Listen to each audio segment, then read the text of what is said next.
My mother waited until everyone had dessert before she destroyed my life.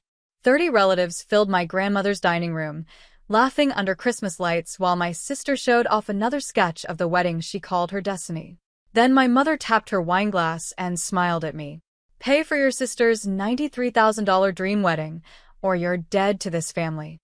Nobody laughed. I looked at my father because he always hated public scenes.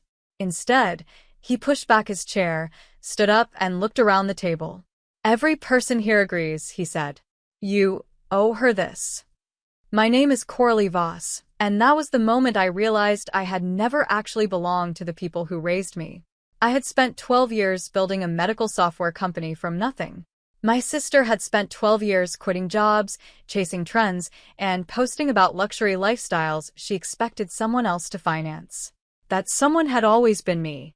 The room stayed quiet. Aunts lowered their eyes. Cousins nodded. My grandmother crossed herself. I told them I wasn't paying.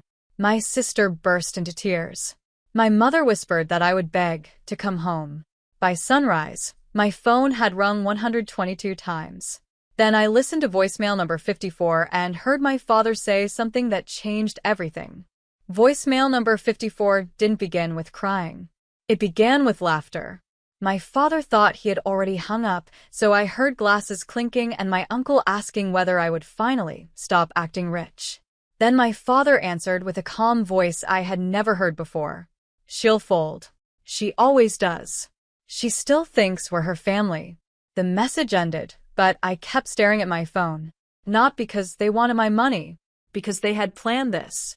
I spent the rest of the night opening old bank records, forgotten emails, and folders I hadn't touched in years. Every emergency loan for my sister. Every mortgage payment I covered for my parents. Every credit card balance they promised to repay. The total climbed higher and higher. $211,000. Not one payment had ever come back. At noon, my mother left another message. If you love us, you'll save your sister from humiliation. 5 minutes later, my sister called. If you don't pay, everyone will know what kind of woman you are.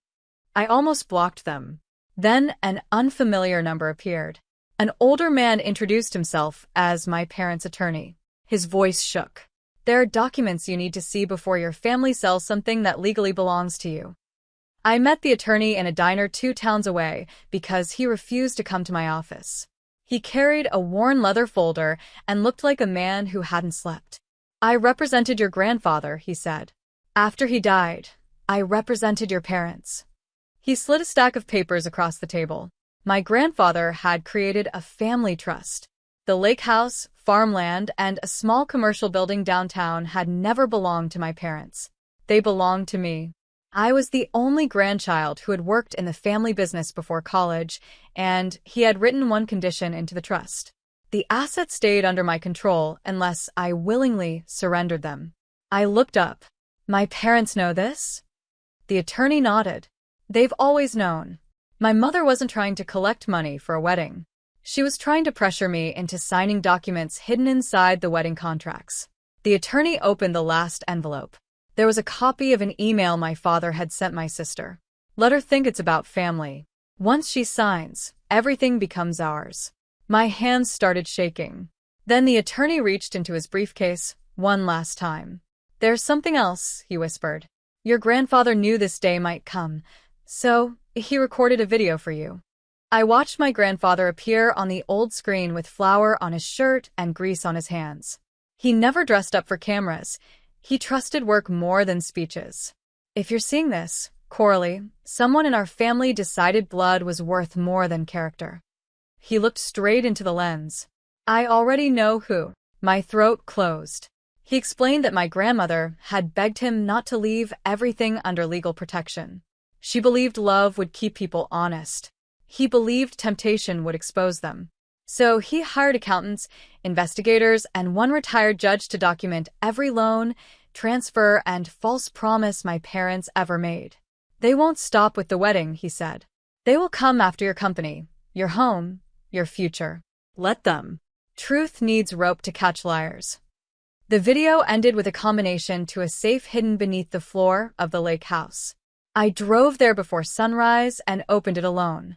Inside were ledgers, signed confessions, and photographs of cash changing hands across 20 years.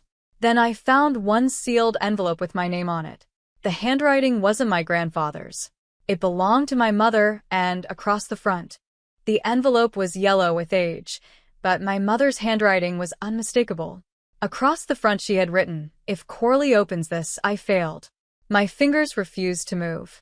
I finally broke the seal and unfolded 3 pages.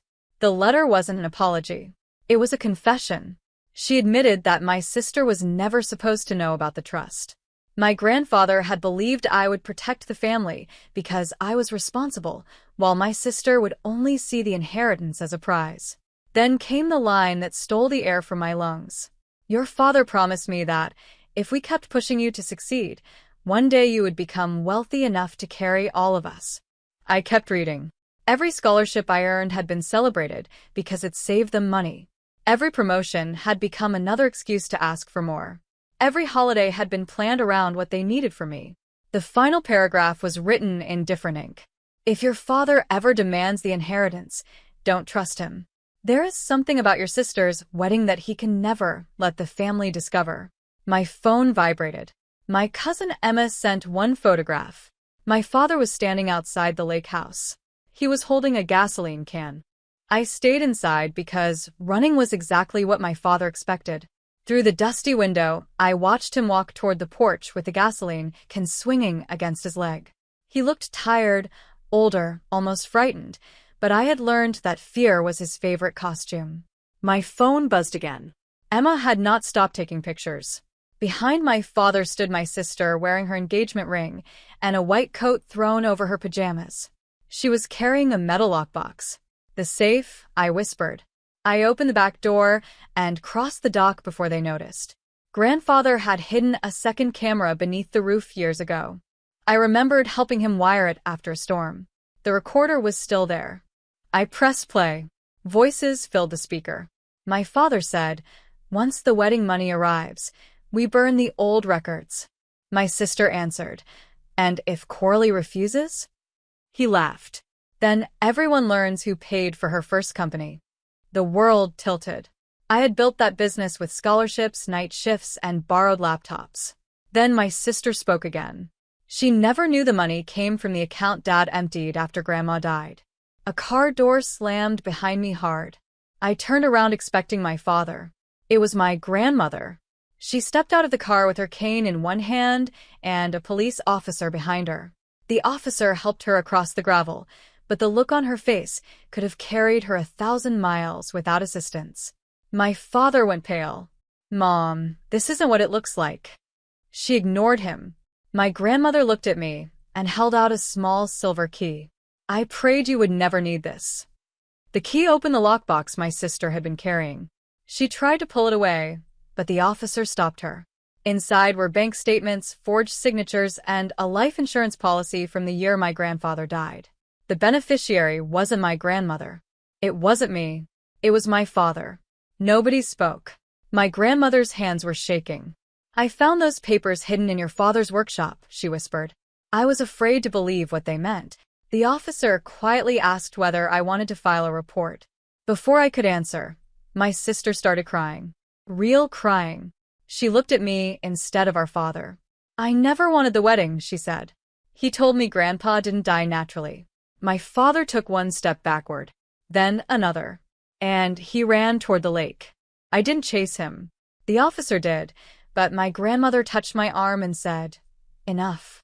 My father was found before sunrise sitting at the end of the empty dock where my grandfather used to fish. He wasn't hiding from the police. He was hiding from the truth. The investigation uncovered everything. The insurance policy, the forged papers, the stolen account, and the plan to force me into signing away the trust under the cover of a wedding. My sister accepted a plea deal after giving investigators every message he ever sent her. I visited my mother once. She sat alone in the house she had protected more than her children. She asked whether I could forgive her. I told her forgiveness was not the same as returning.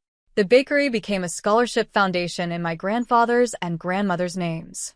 The lake house became hers again. My company stayed mine. At Christmas, I set one extra plate on my table for the family I chose: Emma, my grandmother, old friends, and 3 young engineers who had nowhere else to go. My phone stayed silent. No demands. No bargains. No tears purchased with guilt. I finally belonged to myself completely.